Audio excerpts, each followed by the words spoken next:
Hi, my name is Tim Martin. I'm from the Falmouth Genealogical Society, and I think it's May 13th.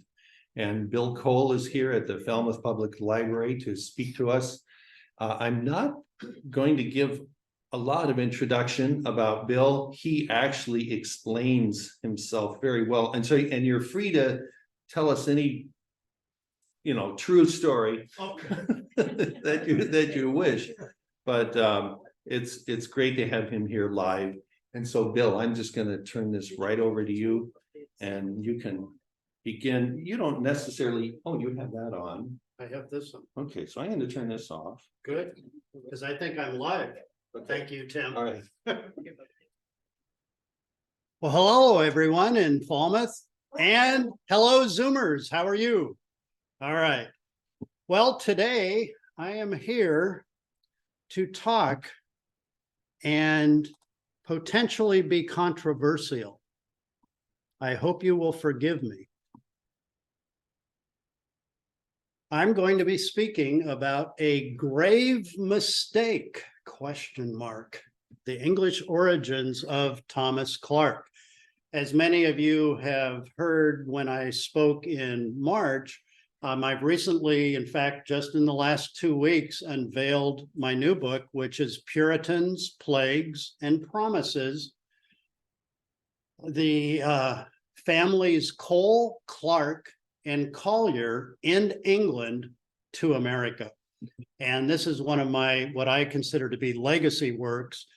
It covers the period before the Mayflower by quite a bit at the beginning of the Puritan movement in the mid 1500s, and then carries these families and their genealogy, but also the historical context of what was going on in England that caused the Mayflower to be launched in the first place. And my Collier family, Collier is an interesting person because he was actually one of the original merchant adventurers who invested in the colony before Mayflower was contracted. So I'm able to bring in some of the historical context from the investor's point of view, as well as from the passenger's point of view. The name Clark is connected to the Cole and Collier families as well. So I'm going to focus on this grave mistake and show you some of the reasons why I've come to the conclusion that a grave of a Thomas Clarke, who was an old comer, came over on the Anne in 1623, I believe is actually wrong. So how many of you have ever found a grave mistake in your own family? Anybody else? Okay. Yeah. See, it actually happens. You would think something etched in stone would be true, right? The only one I know to be true is Moses and his stone. But anyway, that's another story. So let me talk about in my research. I mean, we've all seemingly at times found grave mistakes, and I had some interesting ones right away.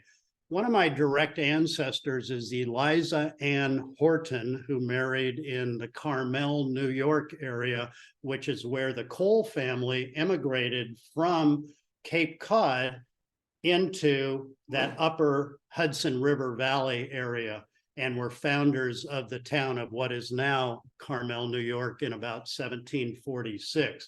Eliza Ann Horton married into the Cole family, and I was in Madison, Wisconsin, literally in a graveyard, because I had seen her name in a library in Madison, Wisconsin, and Eliza Ann Horton was listed as something like 4 years and 7 months or 4 years and 2 months old. And I go, but that name matches my ancestor, who is my second great grandmother. How can this be? So we actually got to the gravestone, and it was still visible, but lying flat. So I got the good old water and poured on it, and darn if it wasn't her at age 42 years.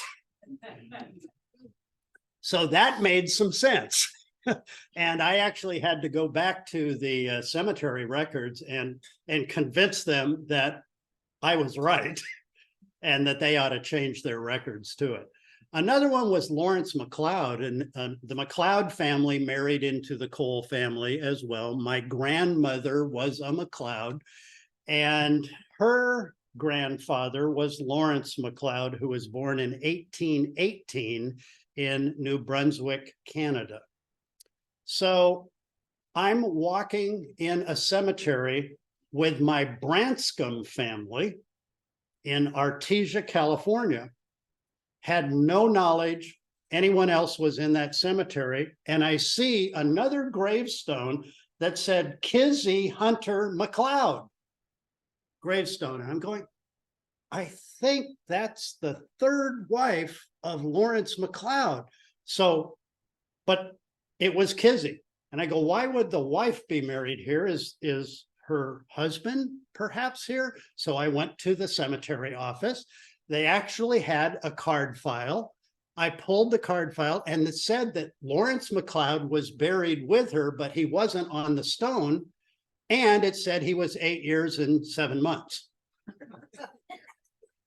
In 1903, born in 1818. Okay, so I will tell you, there is now the gravestone I had taken off and the other side etched with Lawrence MacLeod. So he's now officially in that cemetery. My third one was my own first great-grandfather, John Emery Cole.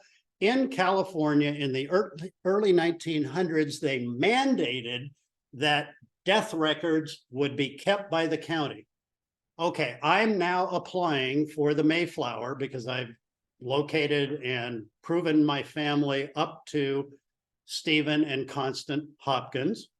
Most of us are familiar with that name as one of the Mayflower, two of the Mayflower passengers. My worst nightmare occurred because Los Angeles County had no record of his burial. I could not get a certified death record. I could get a certified death record that there was no certified record on John Cole. So, of course, Mayflower did not accept that. But I was able to go to the cemetery and they actually had enough information in the burial ground that I was able to substitute that to get my Mayflower connection. So it's interesting how these things can happen to us. But my first point is grave mistakes do happen. And so is a grave site, a grave, a true source record? It's a record, but sometimes you may have other evidence that points you in a different direction. So let me unveil a little bit about, oh, you like that one? Yeah. Open the curtains. Okay, here we are. This, yes. An old comer is someone who arrived in Plymouth Colony on the first 3 ships, Mayflower, Fortune, Anne. And Anne, this Thomas Clark was a documented passenger on the Anne in 1623. So if it's a little difficult to read, here lies ye body of Mr. Thomas Clark, aged 98 years, departed, without the T, departed this life, March ye 24th, 1697. All right. One of the 2 oldest visible gravestones on the top of Burial Hill with a commanding view of the harbor, including a little island by the name of Clark Island. Okay, so this is the context. Think of that burial stone up there, supposedly been there since he was buried, although I'm not sure I believe that. Can I make a quick comment? Yeah. That T is a ligature, what they call a ligature, where it's a merging of T and E. Yep. And they charge by letters, how many letters they got. Yeah. So this was a cheaper stone by 1 letter. By 1 letter, and they misspelled 1 word and left a letter out. Departed. No, the T is part of the E. Oh, it's part of the E. Thank you, Tim. It's called a ligature. Okay, a ligature. Yeah. Okay. Yeah, and the Tom, you're right. You're right. And I had, yeah, the T and the H are together. So, you know, the guy was, you know, probably a guy who carved the stone, you know, was using every technique he could. All right, but this is data, right? This is a source. Whether it's an original source or not, we'll discuss as we go forward. All right, in Pilgrim Hall Museum, one of the artifacts they have is Thomas Clarke's wallet, which was handed down through the family and is now this wallet I had to do some research on because I got to thinking, so when were wallets first used? And what I could find is they basically came to be in about the 1680s to the early 1690s. So therefore, could this be legitimate? And this is only the front. It's an open wallet, and the TC is on both sides of it, and you can still see the inside part of it too. But that's actually one of their artifacts. Same person, same Thomas Clarke who came over on the Anne. So let me tell you how I got to this and how all these families connect and where the Clarke comes into the equation. So in February of 2015, I launched a project to discover my coal origins in England. They had never been discovered. We had a little bit of clues, but not enough to actually find the actual parents of Daniel Cole, who was my 8th great-grandfather. He, I'll tell you a little bit more about him, but he died in Eastham in 1694, of December of 1694, and so did his wife, Ruth. So this is what I knew at the beginning of my project. I had Daniel Cole, Ruth unknown, and a mother's first name, Frances, from a will in England. Unknown father. That was my entire knowledge at the beginning of this project in February of 2015. So like any genealogist should, I decided to form 2 research questions that would focus my research right from the beginning. So I use this model, KISS, which means keep it short, simple, and specific. Short, simple, and specific. Who is the mysterious Ruth Cole, and who is the father of Daniel Cole? So that was my whole focus initially. We have documentation of Cole brothers being in Cape Cod in 1633. They were known as, quote, Collier's men. William Collier was found in England as a citizen grocer by other researchers back in the 1960s and early 70s. He was and is a documented merchant adventurer, one of the few who stuck with the Plymouth folks through thick and thin. The whole time he was with them, never pulled back from them at all, which a lot of the merchant adventurers did. He actually brought his family in 1633. The Cole family was with him, and he became very prominent in the colony. He immediately became Governor Bradford's assistant, became a free man in January of 1634 after he immigrated. He started immediately handling business affairs of the colony and reviewed, wrote laws, negotiated treaties, one of 2 commissioners from Plymouth to form the Confederation of New England Colonies in 1643. Interestingly, he left no will. He died in 1671, and he was about 88 years old. 3 years before he testified in court that he was about 85 years old in that court document. But he brought 4 known daughters with him on the ship in 1633. Rebecca Collier married Job Cole, who is the brother of my Daniel. Sarah Collier married Love Brewster, son of William Brewster, Plymouth's ruling elder. Mary Collier married Thomas Prince, one of the major governors of the Plymouth colony. Elizabeth Collier married Constance Southwark, later became assistant governor and treasurer of Plymouth Colony. That's a pretty strong who's who of leadership in Plymouth Colony, outside, of course, of Bradford and Brewster himself. But this mysterious Ruth Cole was never really documented in any way, shape, or form in Plymouth Colony, with one exception. Her burial record, which I'll show you or talk about in a moment. Researchers proposed that there were three likely possibilities of who this mysterious Ruth who married Daniel Cole would be. They suspected either a Chandler, a Chase, or a Collier. And I think the Collier came because of the relationship that Job Cole had already married one of the other daughters. So that's, again, some data that I had at the beginning of the project.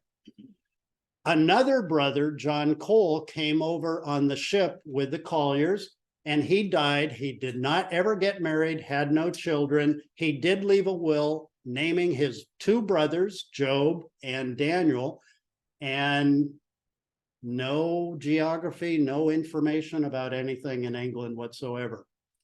We have one documented record. The earliest one of Daniel Cole is in 1640, wherein he acquired land just outside of Duxbury, where the Collier family was living. And I think it was Marshfield or something like that, where he acquired land. In about 1643, Daniel Cole married a Ruth, unknown. There is no record at all. That was one reason Collier was discounted as a name, because they were so other prominent in the other four daughters. They all had records, no record for Ruth marrying a Daniel Cole. Well, in my research, I found where the records would have been is the Barnstable County Courthouse. And guess what happened in 1827 to that courthouse? Ouch! A fire, and all records were lost save one book. So if there was a record, it's likely that it was there. The reason I know it's about 1643 is that her first son, John, is documented as being born, and he is in the Eastham town records in July 15th, 1644. That means the two Cole brothers were actually founders of Eastham. That's when it was Nauset at that point in time. And what's interesting is the previous research about who founded Eastham said, well, there's 7 families who came right away and then 7 who came later. And if you actually go back to the colony record that said, yes, go, you folks found this town, there were 10 families with their names written, including the Coles. And I thought that was a pretty good piece of evidence. Daniel and Ruth Cole had 10 children who married, and 10 additional children beyond John. They all married, and 10 of them, 10 families, 10 out of the 11 children had children. And I looked at this, and at the great grandchildren level, by the time they died in 1694, there were 255 great grandchildren of Coles. I mean, my goodness, talk about a lot of numbers, right? But what's interesting is this is where Ruth is documented. She died at the age of 67 in December of 1694. Daniel died 6 days after her at the age of 80. That's where we had an estimated birth for Daniel of 1614 and for Ruth of 1627. All right, so that's where most of my data came from, with also this record that was found in 1966. Another Cole brother, Zacchaeus Cole, was in London. So here's what this, by the way, do you find that that was a little difficult to read? Yeah, very difficult. That's one of the challenges in doing research in England, is some of these old records in the Old English script is a skill by itself, learning how to read. Zacchaeus Cole, a citizen grocer, he named in his will his brothers Job, John, Daniel, Nathaniel, and mother Frances. That's where we knew Daniel's mother from. So those three came to Plymouth Colony. The co-executors were Job, indicating he's probably an older child, and Frances, the mother. The supervisor, guess who? William Collier, also a grocer. Both Zacchaeus and William Collier were grocers in generally the same area, the part in London just below on the other side of River Thames. The witness was a Jean Collier, which is actually Jane Collier, William's wife.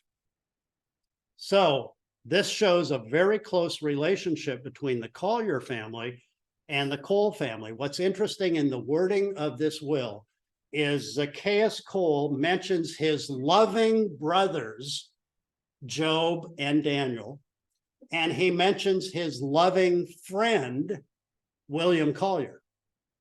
To me, that's an indication Collier was not a relative, but there was a close relationship, not a familiar relationship. And of course, no father for the Cole brothers and absolutely no location. So here is Southwark. Southwark is how it's spelled, but if you're in English, it's Southwark. By the way, I was working with a research partner in England, and I kept telling her we need to look in Southwark. And finally, after a month, she said, "What? Where are you talking about?" I said, "Well, you know, near London Bridge." Oh, she goes, "You mean Southwark?" Southwark. I go, "I don't know. Is that how you pronounce it?" Yeah. So anyway, I had to go through a pretty big learning curve.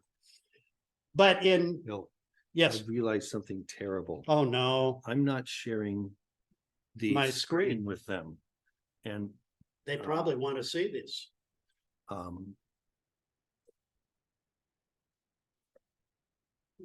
Their screen.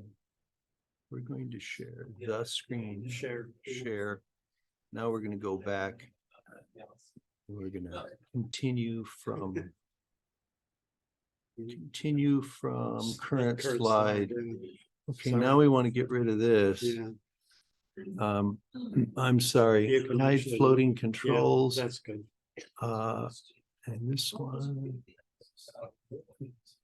Hide self view. No. Golly, I'm sorry. That's okay. Don't you just love technology? Yeah. Just do that. That's a good note. I'm very. That's okay. That's okay. All right, Zoomers, you should be looking at a map. By the way, I just love maps in case you don't know, but we are looking at Southwark, which is the south side from London of River Thames, and London Bridge here at this time was the only bridge crossing the River Thames. So it was the southern entrance, which was a pilgrimage route and written about in Canterbury Tales by Chaucer as well.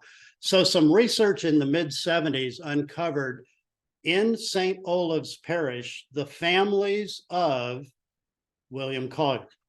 And so I tapped into that research, and one of the first things we did in our research project was to verify this previous research that was done. I will tell you what my assumption was at this point. In my bones, I believed that Ruth was a Collier, but absolutely no proof. In my bones, I just believed that that had to be true. So that was a working assumption. So we started looking for Ruth, the mysterious Ruth Cole. By the way, there were 2 books published that I read right before the English research project, and they said 2 things. 1, the mysterious Ruth will never be found. 2, the ancestors of the Coles will never be found. And I'm a little bit competitive, so I just took that as a challenge. So sure enough, we developed a spreadsheet of all the Coles, Colliers, Clarks, everybody that we could think of, and did a line-by-line search in the years that were of interest to it. And here's what we discovered. And this tracked Wakefield's genealogy research project done in the mid-70s as well. Look at all the children. Mary, Hannah, Rebecca, Sarah, John, Elizabeth, John, Lydia, realized only 4 were documented coming to America. That's why the middle part of my title of my book is called Plagues. Plagues decimated families in London at this time. Interestingly, Colliers were found in 2 adjacent parishes. And through a ton of research after we had found this, in fact, we were able to put with like 99% confidence that these were all the same family, with the exception of one daughter, Catherine. We're still not sure 100%. We say that Catherine is likely a son and daughter of William and Jane Collier. But anyway, this is the data. And it's very unusual to find someone in 2 different parishes. Usually families stayed in just one. But my frustration was no Ruth was discovered, just no Ruth whatsoever, and no Coles, which is also what the assumption was to look for the Cole family, is that they were from London because of the relationship with Collier. That turned out not to be true. We did also find William Collier marrying Jane Clarke. Okay, this is May 16th of 1611. And again, you can see kind of what a parish record looks like, written, etc. So we didn't stop there. There were 4 other parishes in this part of metropolitan London that had potential for finding more parish records. So could Ruth be somewhere else? We searched through 3, found nothing more, and decided to tackle then the biggest parish, which is called St. Saviour's. We saved that one for last because it was so big. And my research partner, a lady by the name of Nicola Waddington, was doing online. These are parish records are online on Ancestry. So she was doing a line-by-line search. But when we got to St. Saviour's, I joined in. And as luck would have it, I tried to shortcut the process because it was such an extensive search. I decided to start in 1627 and search directly for a Ruth Collier. So guess what I found in St. Saviour? That record, August 5th of 1627, Ruth Collier, D, daughter of William Collier, a brewer. A brewer. Think about that for a moment. Okay, in the late 1620s, there is a letter written to Governor Bradford in Plymouth by merchant adventurer James Shirley, who is talking about Isaac Allerton in somewhat derogatory terms because they were thinking there's something going on in the financial transaction. And the statement was made to Governor Bradford that Isaac Allerton had invested £400 under the name of James Shirley, and then himself into William Collier's brew house. When I saw that record and brewer, I screamed, "Eureka! I have found it." That's the California Gold Rush one. I'm native Californian, by the way, 3rd generation. But literally, I knew I had it at that point. Although we had to continue the research to make sure she lived long enough. Oops, don't want to do that. That she lived long enough to get on the boat in 1633. Because again, she wasn't documented in Plymouth Colony records. But what we were able to find, and what I was able to find, is in one account of arrival in Plymouth Colony in 1633, one author said, without a source, that there are 5 children who arrived with Collier, not 4, not the 4 other daughters. Number 5 was Ruth at age 5 years old or 6 years old, actually was 5 at the time, arriving in Plymouth. So definite conclusion, Ruth is a Collier. She is my 8th great-grandmother, the wife of Daniel Cole. Now, I'm giving you this context because I think it's going to be important for what comes next. This was the first article I published in Mayflower Descendant about the origins of Job, John, Daniel, and Ruth Cole. If you don't have access to Mayflower Descendant, this article is on my website, passionategenealogist.org, and you can download it from there. It's a PDF. But here's what happened to the family tree with that one find. All of a sudden, we've expanded to the entire Collier family are connected and related, and William Collier married Jane Clarke. So this was like the first historic breakthrough. The second was using my Y-DNA to point us outside of London, and I found the Cole family 75 miles northwest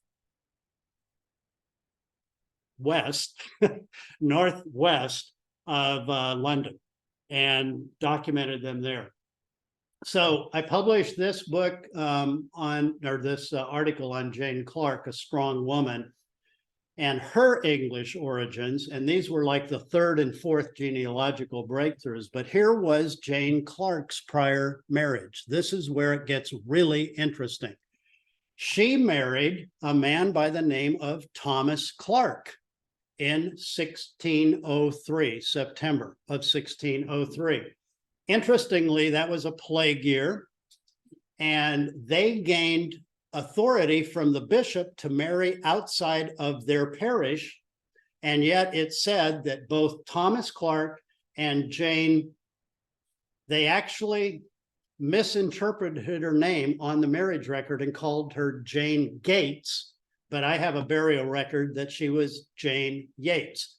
By the way, in London, there's a lot of immigrants, and they all have different dialects. And if you say Yates and Gates in the dialects that are a little different, you hear them the same, and that's what they believe happened. Anyway, so I use both, Yates, Gates.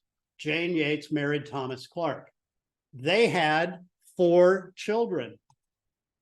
Thomas died in a minor plague in 1610, her husband, and she had just had her 4th child, Henry Clarke. By the way, Jane married at 16 years and 7 months and had 4 children by this time. So at age 23, she was widowed with 3 young children. The names of those young children were Margaret Clarke, Thomas Clarke, and Joyce Clarke.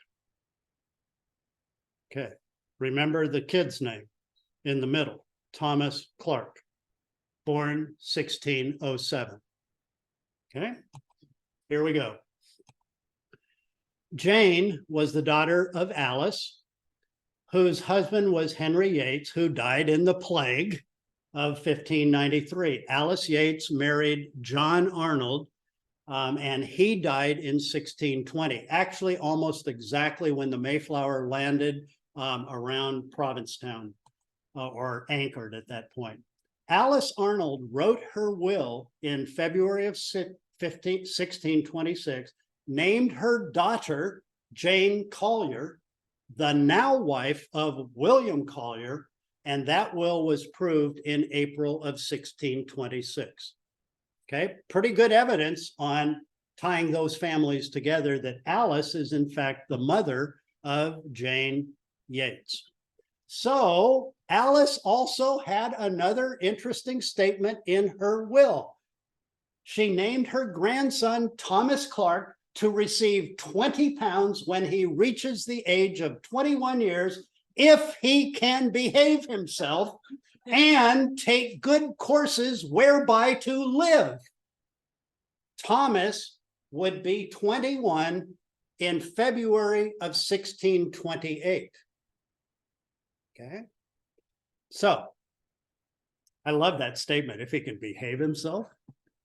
The take good courses whereby to live by itself could mean to just live a proper life. That's how my English research partner interpreted it. But when I started piecing other information, I think the whereby to live was separate from can behave himself.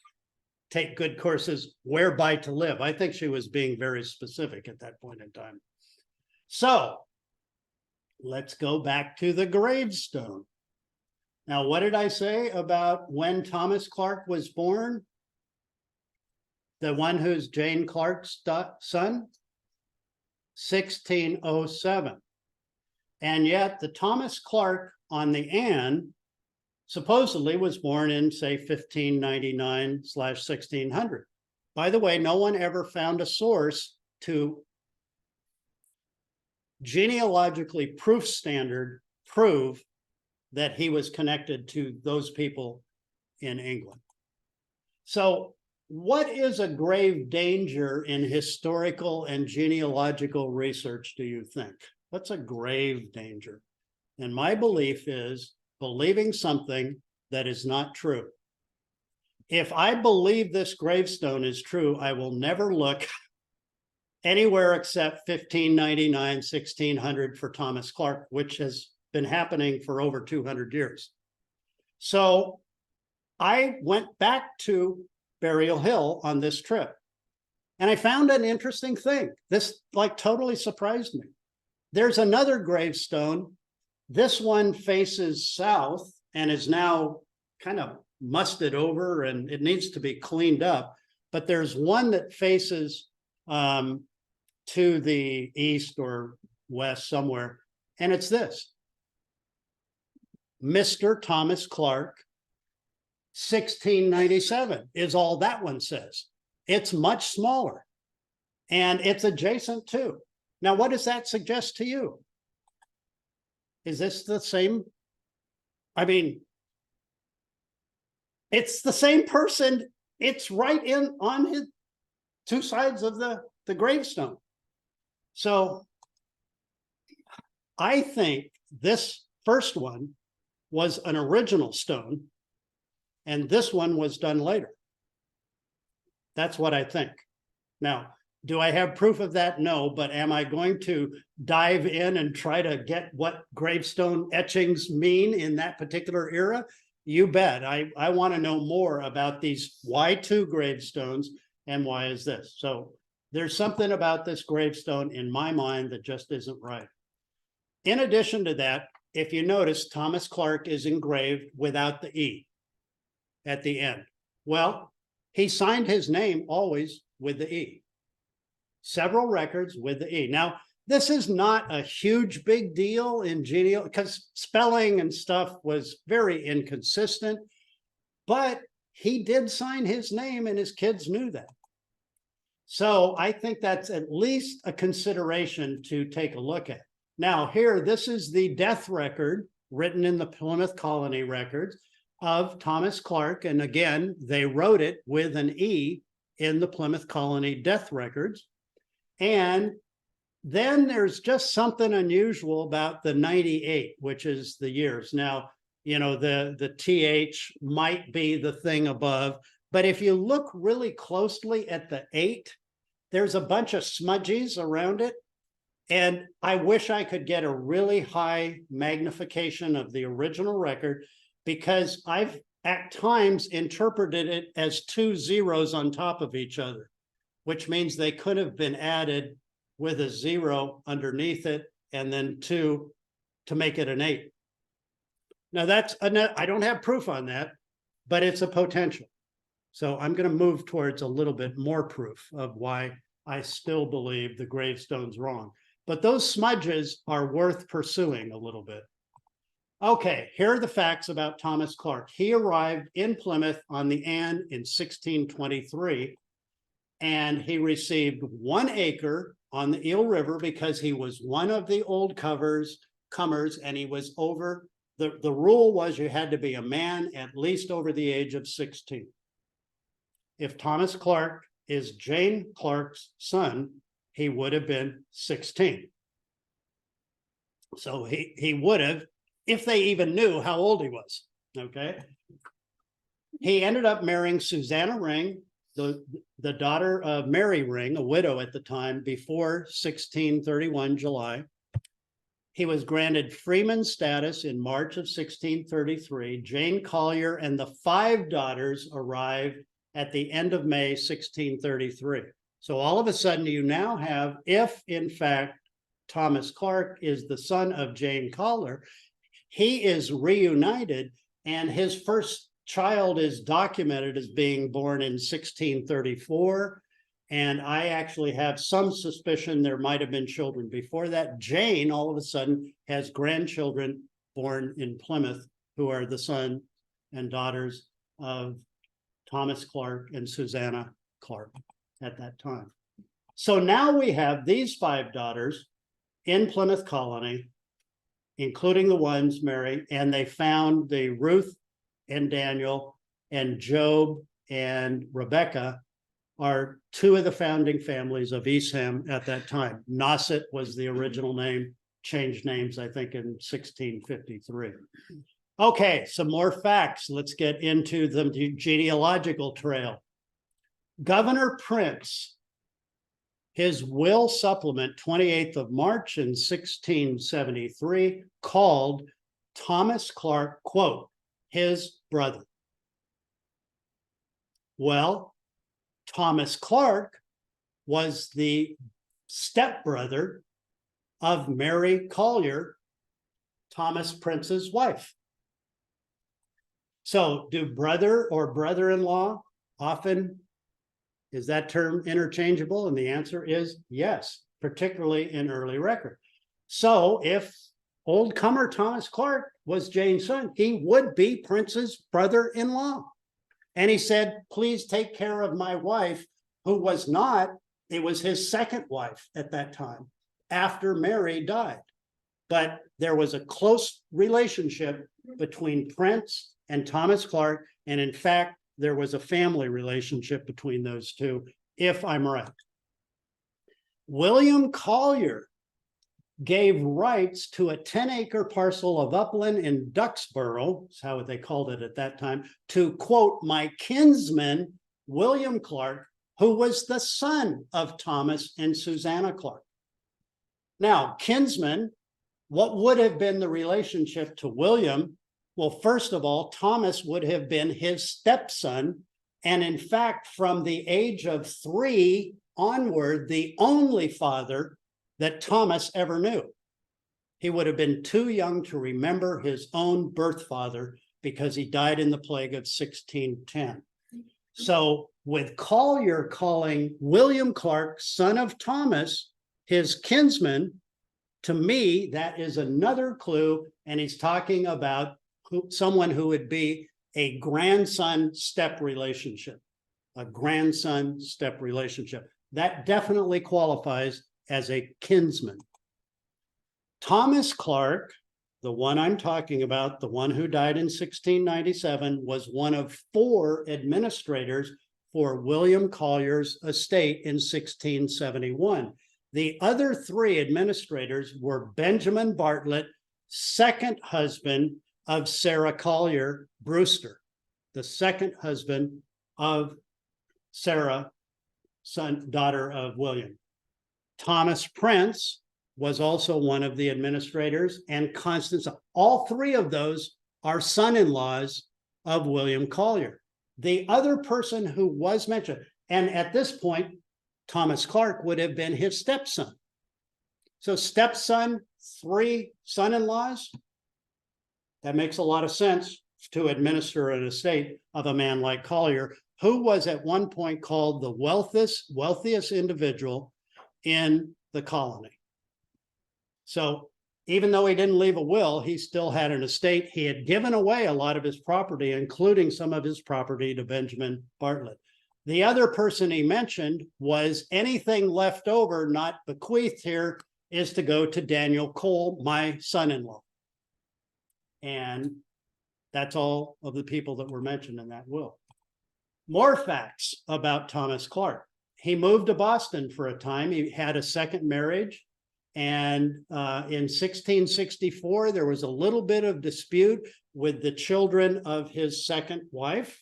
And there was a legal issue that went on. And Thomas Clarke testified under oath he was about 59 years of age in 1664, which would give an approximate birth year of 1605, much closer to 1607 than 1599, which is on his gravestone. Not exact, but much closer. In 1673, he gave his property to Andrew. His son returned to Plymouth. He lived in Barnstable to be near his daughter, Susanna, who married Barnabas Lothrop, son of John Lothrop, the minister. I think, isn't Lothrop's cottage the Historical Society's headquarters in Sturgis Library? Okay, yeah. So I mean, these are pretty prominent connections in these people. So we come back to Thomas Clarke. He did a lot of things. He was somewhat controversial. He did serve on a lot of committees. He was a constable, a surveyor. He was an apprentice master. He was a carpenter originally. He's also labeled as a yeoman. He even knew Latin. By the way, his grandmother, assuming I'm right, Alice Arnold, had a 6-page will in 1626. She signed her name to all 6 pages at the bottom. I mean, that highly educated woman for that period in time. Jane was the same way, very highly educated. He acted as an attorney. In fact, Robert Charles Anderson says about Thomas Clarke that he aspired to be an attorney. By the way, Robert Charles Anderson also pointed to the same conclusion I'm coming up with, that this kinsman relationship and this Thomas Prince relationship was pointing to a son of a previous marriage of William Collier.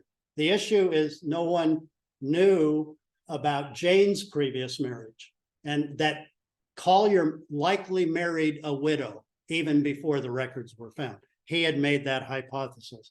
Guess what? He was right. So a lot of litigations. He was fairly wealthy. He had many descendants. Okay, so there is a monument constructed in 1891 and posted next to the gravestone. And it says, Thomas Clarke was mate of the Mayflower, according to tradition. It also says he arrived in 1623, married Susanna Ring, lists the children along the way. So if he was born in 1599, he would have lived through 7 reigns by the time he died in 1697. However, if he's the Thomas Clarke, I believe, who was born in 1607, Queen Elizabeth had already passed away, and so there's only 6. So again, this one's in iron, not just etched in stone. So that's a little bit of a question. Now, let's look at the possibility of this family story, which has persisted for several hundred years in the Clarke family. Could Thomas Clarke have been on the Mayflower? Well, he definitely was not, quote, the mate. You know, that is reserved for the highest officers on that. If Thomas Clarke was on the Mayflower, he would have only been 13 years old. Now, if that's the case, then let's just go with this hypothesis for a moment. The role William Collier had as a merchant adventurer before the Mayflower was contracted with was to help recruit other passengers to supplement the Leiden separatists, because not all the Leiden separatists were willing to get on the Mayflower to go found Plymouth colony. So there's this whole other group of people that were recruited in the London area by the merchant adventurers. That's where we get the term strangers. You know, the saints and the strangers is the title of one of the famous books. So one of the little hypotheses I have that could support this family story is William Collier may have encouraged his young 13-year-old stepson to be a crew member on the Mayflower. Now, is that hard to prove? Yes. There are just no records on the crew. There's only 5 known at this point in time. But is it a little more plausible knowing he is the stepson of William Collier, an original merchant adventurer? There is a possibility of that actually having a degree of truth. Now, I will tell you my own experience with family stories. My mother had a bunch of them, and she told me these, and you know what I found? Always had an element of truth. It wasn't they were the full truth, but there was an element of truth in them. And I just have to put forward that I view there's a possibility that Thomas Clarke could have been a very young crew member on the Mayflower. If that's true, then we have this story and this writing, which was done by a researcher in 1892, published by Bradford Kingman.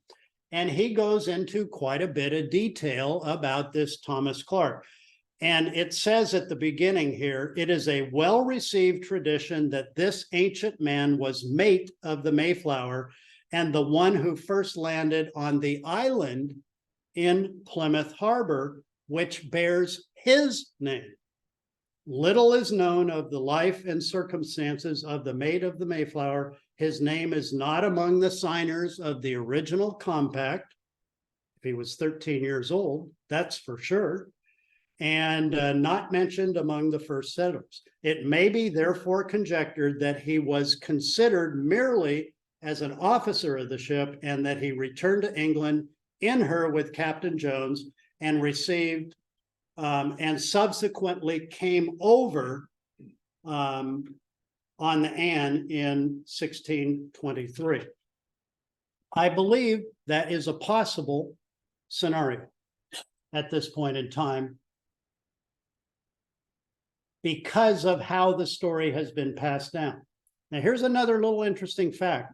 Governor Andros was not popular when he came in the late 1680s. He was pretty much reviled. But one thing he did was award Clark Island to Nathaniel Clarke in 1688. He actually contracted and gave it to him to run or whatever he did. Well, Nathaniel Clarke was a grandson of the Thomas Clarke we're talking about. What does that mean? Okay, here's where the genealogy of the story comes in. Elizabeth Clarke Hull asserted her descent from Thomas Clarke, the mate of the Mayflower, who landed on Clark Island. She, to her dying day, said this to early researchers. Her grandfather was Nathaniel Clarke, born in 1672, grandson of Thomas Clarke, who would have known him until the age of 25 when his grandfather passed away. There could have been a firsthand account of Thomas to his grandson on that story. The story is very specific. A young crew member jumped from the pinnace onto the island when they basically had to shelter down on the island because of a storm. They were exploring where to land and is Plymouth the right place to be? And that this young crew member jumped onto the island ahead of John Clarke, the mate of the Mayflower, so the island would be named after him. Is that true? Can it be proven? No. Is it a good family story? Yes. Are there some hypotheses that might hang together a little bit more at this point? Maybe. So if you want to, anybody want to join in a really big genealogical hunt? This is one that could be undertaken. So that's my not quite last piece of controversy. By the way, I did this in Pilgrim Hall. We had a lively conversation after I finished. It was great. Okay. Since I don't shy away from controversy, I thought I ought to put forward another unproven theory. This one's a little bit bigger than even about Thomas Clarke. It's about an unknown passenger of which nothing is known. His name is Richard Clarke. And almost nothing is known about the Mayflower Richard Clarke. He is enumerated by William Bradford on the Mayflower passenger list in a way that suggests he was an adult. He died the first winter at Plymouth, leaving no descendants. The Clarke surname is far too common to do any serious research in England, So there is little hope of ever discovering or learning anything about this passenger. Why do people make those statements to me? You want me to go for it? Okay. Now, this is just a little bit of evidence, but it does point in a direction. So let me share.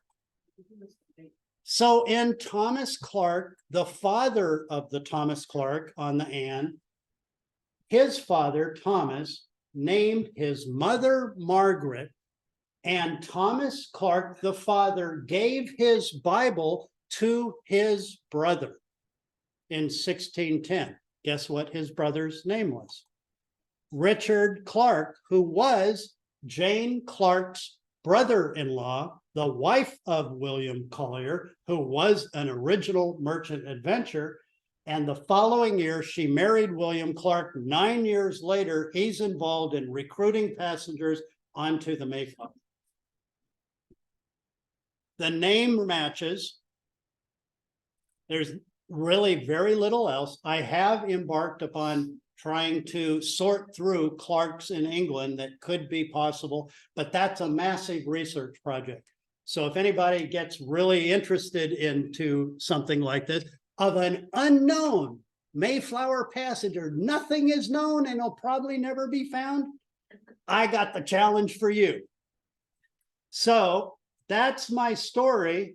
And I think the key thing in all this is William Collier being a merchant adventurer from the beginning, and the specific things that were said in Plymouth Colony directly by Collier, directly by Clarke himself, and these secondary pieces of evidence. So, is it a perfect genealogical argument? No, but I got to tell you, I do not believe that he died at the age of 98. He would have been 90 just. So the other possibility that I put forth is his children might have thought of him as 89 when he died. And if you reverse those two digits on the gravestone, that's another potential theory. So that is my story about a grave mistake, the English origins of Thomas Clarke. What do you think?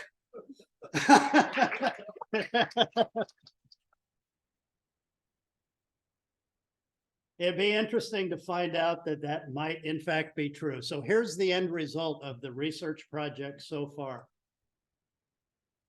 We found Ruth, we found the father, we found France's entire family and her parents. We found 10th, 11th, and 12th great grandparents taking the Cole family into the 1490s in England. More than a half a millennium of history. That's 500 years. And the youngest Cole sitting in the room right now has got to be something like the 17th or 18th generation that I can count on. Okay. But what I'm really thrilled about is there are more than 20 historic genealogical breakthroughs that we found in the research. Ray just got a copy of the book, and we have a few for any that are interested. He also got my stagecoach robbery story. I didn't have a chance to tell that one to you guys, but if you ever wanted to know about Confederate stagecoach robbers in California during the Civil War that held up 2 stagecoaches simultaneously, it's a riveting story, so true that it needs to be it needs to be a movie. If anybody knows a movie director, I'm nominating Ron Howard to be the movie. And I've had people read the book who have nominated Johnny Depp to be the lead robber. It would be just great on the silver screen.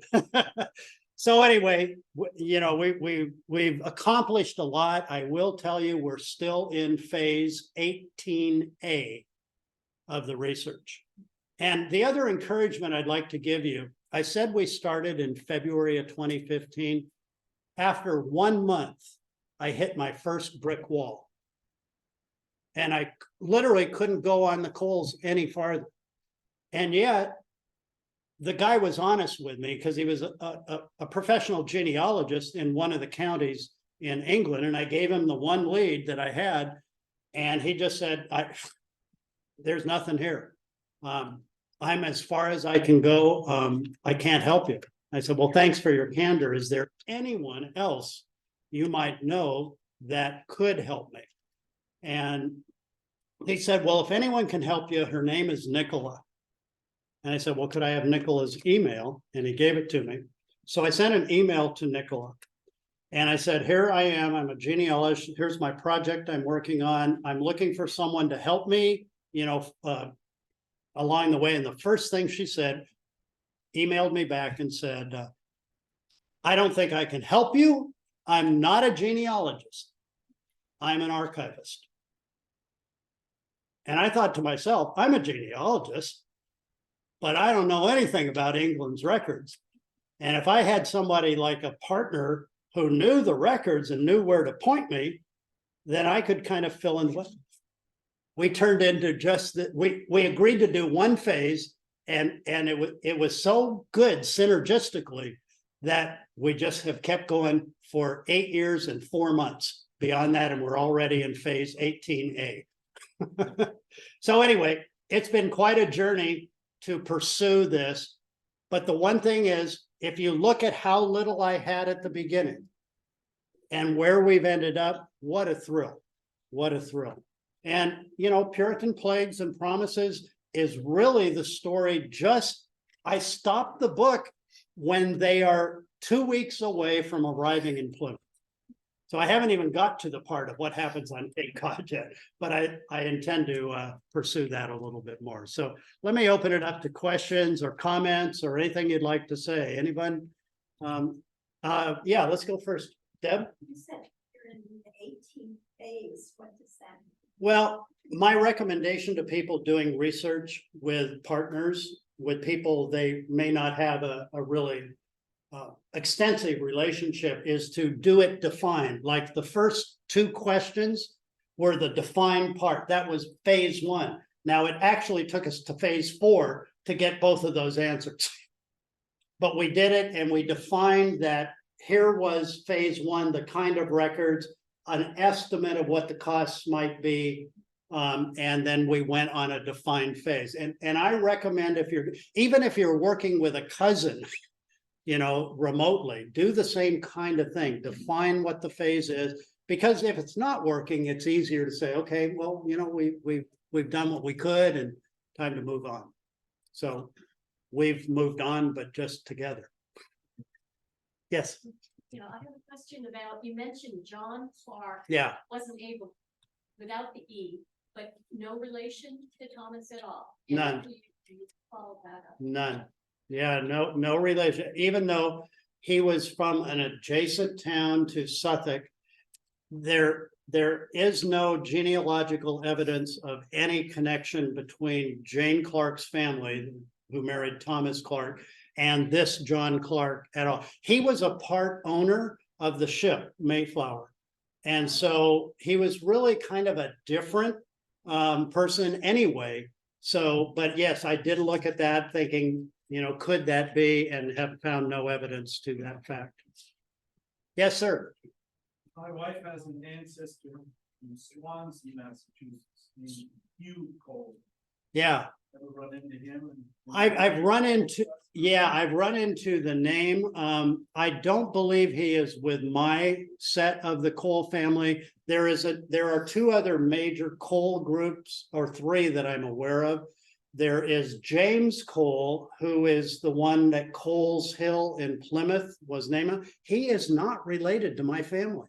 There are a lot of people that think he is, but there's a fellow of the American Society of Genealogists, and he's a descendant of a James Cole, and his name is Eugene Cole-Zabrinsky. You may know of him, but he's a great researcher, and he and I have come to the same conclusion that they are 2 different lines, and he has proof of where they came from. It's nowhere near my family, and I think the Hugh may be either a descendant of him, or there's a John Coles in Hartford, Connecticut, who came in the 1630s, and there's a Samuel Cole who came to Boston and was a tavern keeper in Boston, the earliest first tavern in Boston.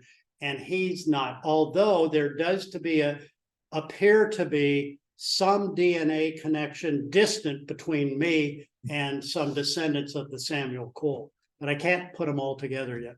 Yeah, another observation, just looking at the surnames, Collier and Cole, makes me think they must have come from Wales, mine coal somewhere along the line. Well, yeah, that's certainly one of the theories, but you know what, and one of the things I write in the introduction of the book is the old poem, Old King Cole. I'd love to be able to connect myself to Old King Cole. The issue is people are not really sure 100% if he's actual real or not. It appears that he's real, but he seems to be pretty early in the 3rd or even 4th century. And one thing my DNA shows is that I have some Swedish in it, and I have no Swedish genealogy that I can find whatsoever. I'm like 91% UK. In fact, I was doing a speech in England to an audience a little bit bigger than this in Northamptonshire, and I put my DNA mix up on a slide, and a guy raised his hand in the back of the room. I said, "May I ask a question or make a comment?" I said, "Sure, go ahead." He said, "I just want to say, looking at your DNA, you're more English than we are." And it was actually very true, because almost all of my ancestors came before 1700. So my DNA is actually purer than someone in England with all of the intermixing of the relationships and immigration there. So I thought, sir, I think I've missed you along the way. That's okay. Actually, I was going to ask you about Coles Hill. Oh, Coles Hill. Okay, yeah. Yeah, it's really a different family, even though Daniel Cole named one of his sons James. And that was why people thought there was a family relationship. I think he might have just known him and liked him and, you know, named his son that. But I can't really find much evidence of the James in my family. I worked at Plymouth Plantation back in the early 1980s. And at that time, they were saying that the first mate on the Mayflower was a fellow named Hawkins, who Yeah. And he was actually an assistant to John Clarke. He was the guy who steered the ship, but he wasn't the mate, you know, the key officer. He was a second officer in that sense. Yeah, but it is. I was an indentured servant to government. Oh, okay. Boy. Yeah, it's amazing how all these names though are well known for all of us. And again, when I just look at the names we were throwing up and talking about here on the screen, I mean, these are kind of a who's who of early Plymouth along the way. So anyway, yes. Yeah, I just had another observation. You had said on an early slide that your great grandfather was born in 1913.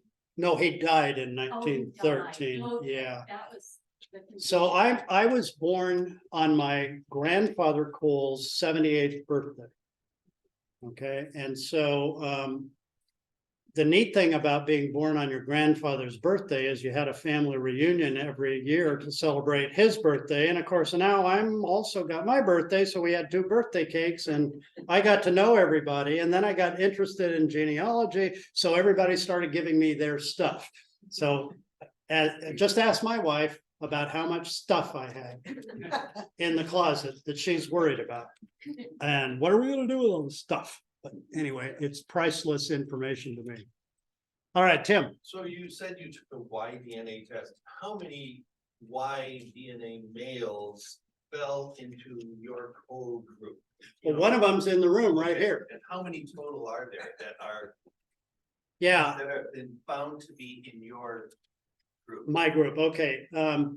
I'll break that into 2 parts. Okay. The most extensive Y DNA test is called the Big Y 700.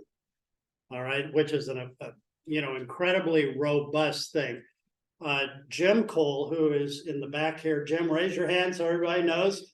We had never met before 2 nights ago, as well as my other cousins, Patty and Ann. There we go. Okay, so we got a whole Cole reunion going on here. First time meeting. But when Jim found me through one of the Mayflower articles, we wanted to make sure on his connections And his genealogy was very good, but he wanted to be really tight. And I said, well, the quickest way to know is to take a Y DNA test. And I think he started at 111, and we were immediately very close. So in the big 700, there are 7 of us who all match directly to Daniel and Ruth Cole. Okay, they're just the relationship is that tight. There are 2 others in an aligned group that supposedly split off somewhere. So there's 9 total in that group at a big Y700. When you extend it to something like Y67, they're in this Y family tree family DNA. They have projects, and there is a Cole project.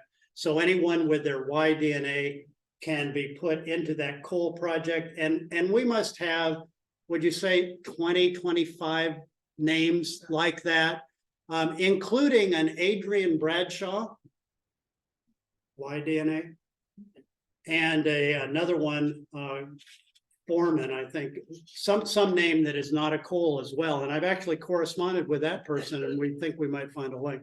But so it's somewhere in the neighborhood of 30 or less that are in that are in our particular segment. Some with better genealogy than others. I would encourage, though, using DNA. By the way, one of my research assistant partners that we worked with said, I don't believe in DNA. I've never seen a case where DNA helped any genealogical search. Little did he know. Anyway, he's a revered researcher, by the way, so he's a pretty good guy. All right, have I worn you out?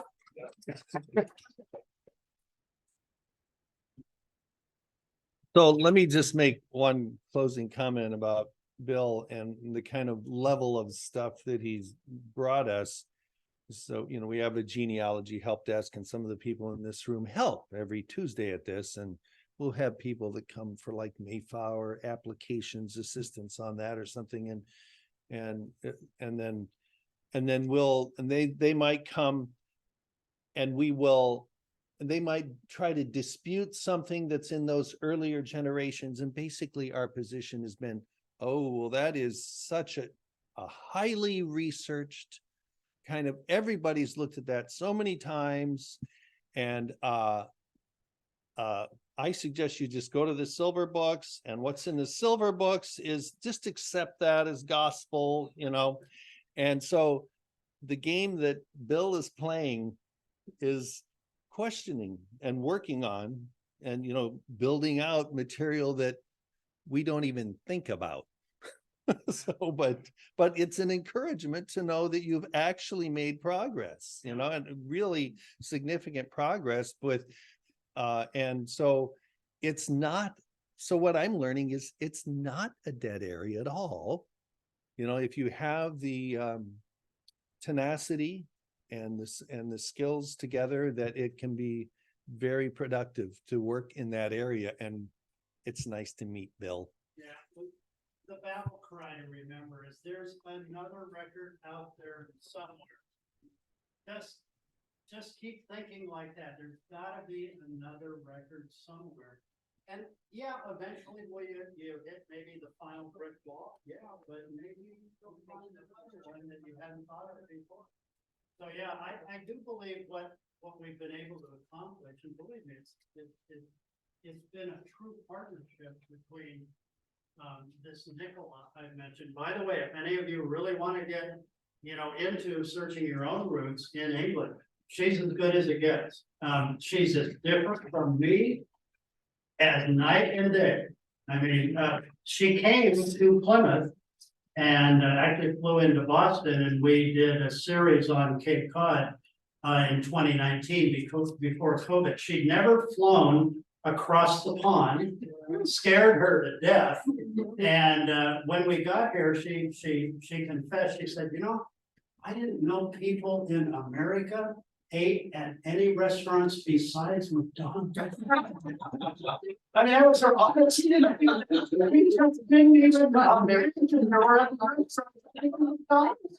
Anyway, But she's pretty thorough and. So she did learn something then. Yeah, she did learn something.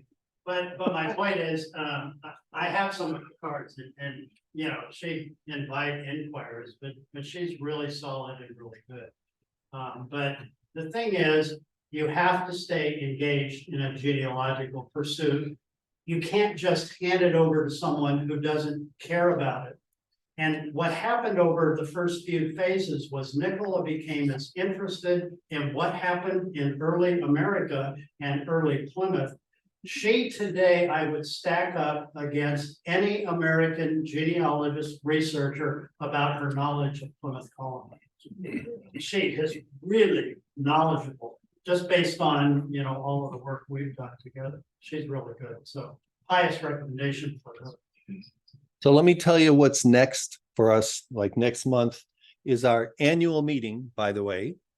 And so we'll begin with the, voting for officers, approving the budget and things like that. It will be a live meeting. There'll be a Zoom component if you insist, and but that's an important meeting to be present. We want a quorum, for instance, at the meeting. And then Jill Morelli will be with us. Actually, Jill comes every summer to Cape Cod. And this is like, I think something like her 9th successive year giving us a talk in June. And actually this one is in June. And so I picked the topic.